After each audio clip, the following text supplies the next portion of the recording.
Nasabat sa operasyon kontra droga sa Bacolod City ang aabot sa 1 milyong pisong halaga ng hinihinalang shabu. 10 umano'y tulak ng droga naman ang inaresto sa Pagadian City kasama na ang isang guro. Makibalita tayo kay Chona Carrion. Aabot sa 1 milyong piso ang halaga ng nasabat na droga sa raid at buy-bust operation sa Bacolod City. 13 ang inaresto sa operasyon, kasama ang target na si William Chua.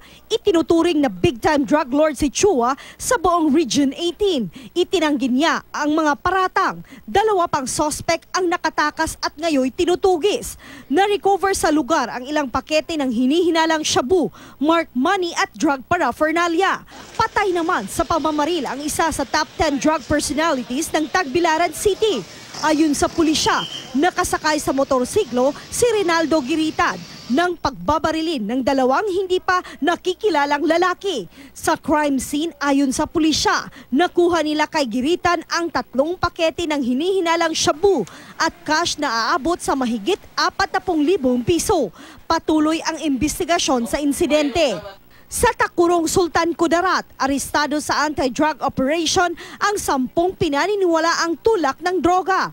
Kasama pa sa mga nahuli ang isang gurong kinilalang si Noria Godalpudin. Nakuha sa kanya ang 5 malalaking pakete ng umano'y shabu na aabot sa 100,000 piso ang halaga.